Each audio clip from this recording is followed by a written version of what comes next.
This clip is brought to you by SaveWithConrad.com. Let's go to the ring, and here's your co-host. Hey, it's Conrad Thompson. Now we're gonna have a bunch of interviews here in a row, aren't we? Yeah, that's usually the way this works. We're going to play those. Yeah, I think we got some good stuff coming up here. Rapid fire style. Yeah, one after another. Back in the ECW days, when you had this many guys doing promos back to back, it was nicknamed the Pulp Fiction promos. Here's the WWF version, but first, here's Mean Gene and Roddy Piper, the new Intercontinental Champion. For you, Roddy Piper, the new Intercontinental Champion. One more time, baby. Only in America. Where else can a skinny 15-year-old kid come on down and become champion and have a chance at the world champion now? I'm going to go in there next meet, Gene. There are going to be 30 guys. I'm going to have them falling down like President Bush. Thank the good Lord, the Prez got up. Them, they ain't going to be so lucky because I got a dream. I do have a dream, and I got my eye on the prize. Mwah! Dedicate this one to Colt. All right, Roddy Piper, 1 down, 1 to go. Indeed, if he were to win the Royal Rumble, he would be making World Wrestling Federation history, folks. It is exciting. Once again, I hope there is some kind of order with Sean Mooney. Let's go to you. Well, thank you, Gene. The second half of the Royal Rumble still to come. For the first time in World Wrestling Federation history, 30 superstars will be involved in the championship bout. And as you can see, there is a great deal of tension here in the locker room, understandably so, as each participant has the chance to become the next World Wrestling Federation champion. Now, there are some favorites. There are also some underdogs. Excuse me, Shawn Michaels. Big opportunity coming your way this afternoon. Unfortunately, I cannot say the same for your, should I say now, former tag team partner. Folks, you heard some of the details earlier. For those of you who missed that appalling incident that knocked Jannetty out of the Royal Rumble, let's take a look back and see what happened just 1 week ago on the barber shop. Ladies and gentlemen, the Rocker! Told you. Glad to see that. Told you. Tag team specialist. See, one without the other isn't any good. Oh, I knew he was going to do that. I just knew he was going to do that. He don't need Jannetty. I told you that off and on. Are you kidding? What a despicable act that was. Oh, my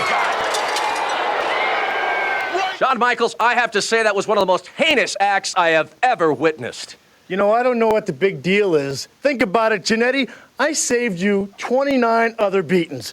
I mean, sure, you know, not as bad as the one I gave you, but 29 beatings nonetheless. And you know, is there any doubt in my mind that I'm going to be walking home with the World Wrestling Federation Heavyweight Championship? I don't think so.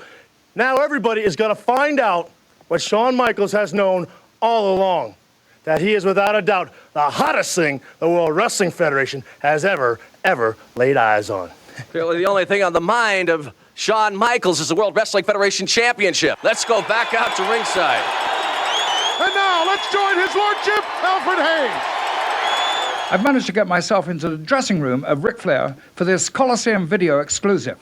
Tell me, Mr. Flair, how did you fare in the Royal Rumble draw? Well, Lord Alfred, I drew number 3. To a lot of people out there, they'd say, my God, what a disadvantage you go in at. But look at it like this. When your name is Ric Flair, when you're the claimant to the real World Heavyweight Championship, you know that to make everybody a believer, that I've got to beat 29 other men. So I'll get number 3. That means I'll be in there close to an hour. It makes no difference. When I walk out, I will be the World Wrestling Federation champion against all odds, and that's the bottom line. That is the bottom line from Ric Flair. So now back to the ringside. And now back to me, Gene Okerlund. The winner of the Royal Rumble as the undisputed World Wrestling Federation champ undoubtedly will be defending that title at WrestleMania 8 in Indianapolis at the Hoosier Dome on Sunday, April the 5th. Now, we had occasion to talk to some of the participants in the Royal Rumble. Even now at the 11th hour, let's get their thoughts. Oh, yeah, the Royal Rumble, the single greatest wrestling event and match ever in the history of the World Wrestling Federation. Competition competition, yeah, against 29 of the greatest wrestlers in the world. And only one man can win the prestigious World Wrestling Federation Championship belt. I've won it before. I've been there before. I've been to the top of the mountain. And I'm going back. I'm going back this afternoon. Two things I want to accomplish this afternoon, yeah. Number one, sometime I want to get my hands on the Snake Man. And the other thing is, yeah, I want to once again be the World Wrestling Federation champion. Oh, yeah. Dig it. See, it is this simple. The man who is standing last in the Royal Rumble will be the World Wrestling Federation champion. So all I ask you to do is open your eyes. It will hit you in the head like a shot. For you are looking at the man that is superior to all. You are looking at the next World Wrestling Federation champion. You are looking at Sid Justice. Hey, psst. Come here. No, closer. You know, one of the biggest thrills in my life is when I get to take something. And today, I got the opportunity to take the biggest prize ever from 29 of the best wrestlers in the World Wrestling Federation. And you know something? Wouldn't it be just great? The World Wrestling title right around my waist. The Repo Man. Oh, what a thrill. Because remember, what's mine is mine. And what's yours is mine too. The last time the British Bulldog was in a match like this was in the Royal Albert Hall in London, England, my hometown. And what a thrill it was for me to dispose of 19 other opponents over the top rope and stand victorious in the hallowed halls of the Royal Albert Hall.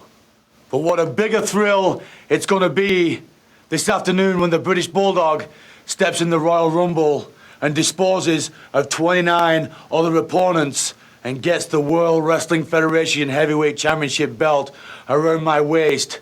That will truly be a Royal Rumble.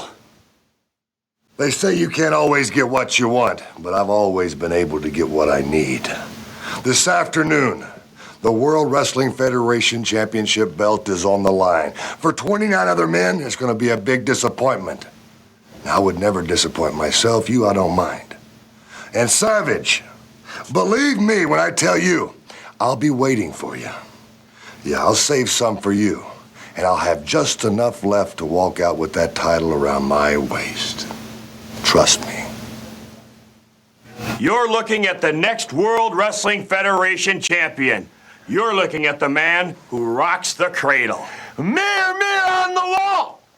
Today we find out who's the fairest of them all. We're at the Royal Rumble, and 30 of the greatest World Wrestling Federation superstars gathered today to find out who is the man. For 4 months, I've called myself the real world champion. So for me, there's no back door. But remember, boys, and that's to all 29 of you, I've lived one way. And one way only, and that's with the belief to be the man, you have to beat the man. And today, at the Royal Rumble, I am the man. Woo! Oh, what a busy afternoon it's going to be at my funeral parlor. 29 hearses have already been prepared. 29 bodies, 29 caskets. And standing atop this mass carnage will be the Undertaker, crowned once more World Wrestling Federation Heavyweight Champion. You know something, Hulkamaniacs? Later on this afternoon, we get to prove a point that no one else could prove except us, man.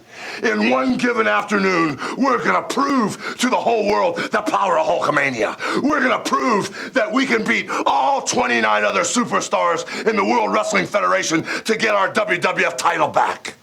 Oh, yeah, winning the Royal Rumble is one thing, the most prestigious event in the WWF. But when you add the WWF title on top of that, that changes the whole picture, man. But Hulkamaniacs, this is our cup of tea. They're going to be coming from all different directions, friend or foe. They're all the same in the Rumble. But it's just like always. We're always getting cheap-shotted by one of our so-called friends. Or we're always getting cheap-shotted by that no-good Jack Tunney. But this is our cup of tea. And in the Royal Rumble, we're going to prove that Hulkamania reigns supreme. But to all those people in Titan Tower, in the WWF offices, don't worry about The Undertaker or Jake the Snake stealing that belt, man. Me and my little Hulksters have a special battle plan for the Royal Rumble. And what you gonna do when Hulk Hogan and his little Hulksters rumble all over you? Ladies and gentlemen, it is now time. Hard to believe. Wow. Good stuff. That was good stuff. What was your favorite of all those? Hulk Hogan. It was? Yeah. My favorite was The Undertaker. Only because of Paulie, what was he called? What's his name? You mean Paul Bear? Paul Bear. Paul E. What the fuck? I just liked his stuff. My least favorite one was the Repo Man. Oh, actually, I like that one. It was very Tony Schiavone, the little whisper gimmick. But did you notice, and I noticed it immediately, do you notice, and this is how savvy Randy Savage was. His ring attire, the same color as the Royal Rumble logo. Purple and orange and gold. I'm colorblind. You're just showing off right now. No, okay, yes. But it was. And he was smart like that. I mean, he was Savage was savvy like that. Thanks for checking out the podcast here on YouTube. Be sure to hit the subscribe button so you don't miss any future clips that we upload. We hope we made you laugh, and we hope we can save you some money right now at savewithconrad.com.